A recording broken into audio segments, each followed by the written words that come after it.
Zakir Naik, a fugitive Islamic preacher, recently returned to Malaysia from Oman after completing his programs there.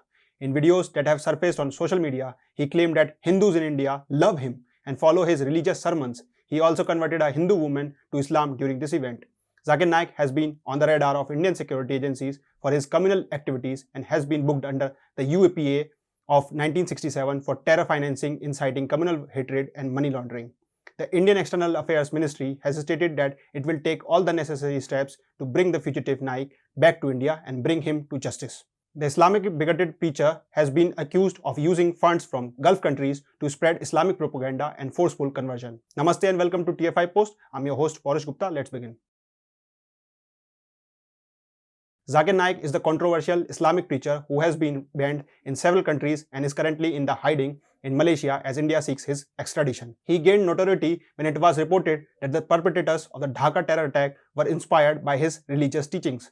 Zakir Naik had always been infamous for his vile remarks and radicalizing young minds. In 1991, he established the Islamic Research Foundation (IRF) in Mumbai to spread the word of Islam. He began giving public talks on Islam and comparative religion in 1993, and by 1994, he had started hosting a weekly religious program called Peace TV, which was broadcast in several countries.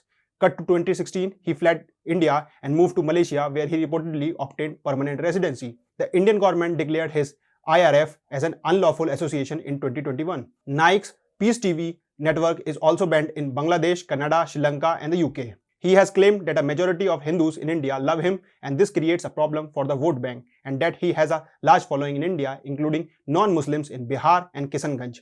However, these comments have been met with criticism and controversies. In 2019, he was banned from delivering public speeches in Malaysia. In 2022, the NIA arrested 127 terrorists with links to ISI who were reportedly inspired by Naik's speeches.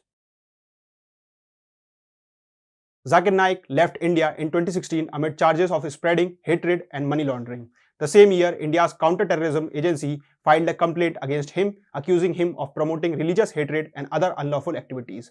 Zakir Naik has been granted refuge in Malaysia since 2018 because the Malaysian government had previously welcomed him and allowed him to set up a base there for his IRF organization. However, his presence in Malaysia has been controversial, with many human rights groups and activists calling for his deportation due to his involvement in promoting religious extremism and hate speech. On strong protest by the Hindus and Christians living in Malaysia, the same Malaysian government that was once fostering this jihadi monster started imposing restrictions on him. He has been banned from speaking in public and giving public lectures. The former Malaysian Prime Minister Mahathir Mohamad earlier stated that no country in the world is ready to give refuge to this jihadi man and virtual institute of terrorism. Mahathir had claimed that Naik would not be safe from Indian Republic and expressed that Malaysian wants to throw out Naik from their country, however, to a place that would be safe for him.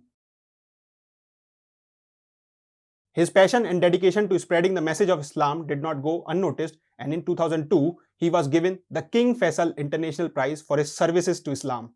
However, as time went by, Naik's belief and fanatic teachings began to raise concerns among various groups. In 2010, he was listed as a speaker in a conference organized by the banned Islamic group Jamaat-ud-Dawa in Pakistan.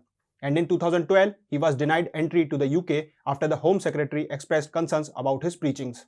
In 2016, things escalated further. The Bangladeshi government banned Zakir Naik's Peace TV channel after reports that his speeches had influenced the attackers of the Dhaka cafe terror attack. Later that year, the Indian government banned the IRF and declared Zakir Naik an unlawful preacher, accusing him of promoting terrorism and hate speech. By 2017, Zakir Naik had fled to Malaysia, where he had secured permanent residency, allegedly.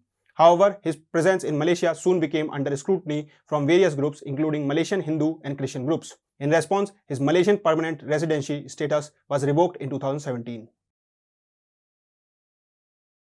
Things went from bad to worse for Zakir Naik in 2020 when the NIA of India filed a charge sheet against him, accusing him of inciting communal disharmony and committing unlawful activities. And in 2021, his Malaysian citizenship application was rejected and he was banned from entering the country. In November 2022, reports surfaced that Qatar had invited Naik to attend the FIFA World Cup, but the country denied these claims and said no such invitation had been extended to him. Naik remains a fugitive and his activities continue to be closely monitored by authorities in India and other countries. Zakir Naik has also faced backlash from other countries, with the UK, Bangladesh and Malaysia all taking measures to ban his entry to the broadcasting of his programs. In 2021, Naik's Malaysian citizenship application was rejected and he was banned from entering the country. It appears that matters were raised with the Oman government, but Naik remains a fugitive from justice and wanted in India for numerous cases. Supporting Zakir Naik solely because he is a Muslim can have serious repercussions. Muslims all over the world experience isolation and discrimination from others, which could harm Islam's reputation and relations with other communities. Furthermore, supporting Zakir Naik and his vile sermons create communal atmosphere, fueling negativity and intolerance among Muslims. In the long term to come, this has caused division and conflict among Muslims. As a result, it is critical to hold every wrongdoings accountable regardless of the person's background in order to guarantee the safety and harmony of Muslims as a whole.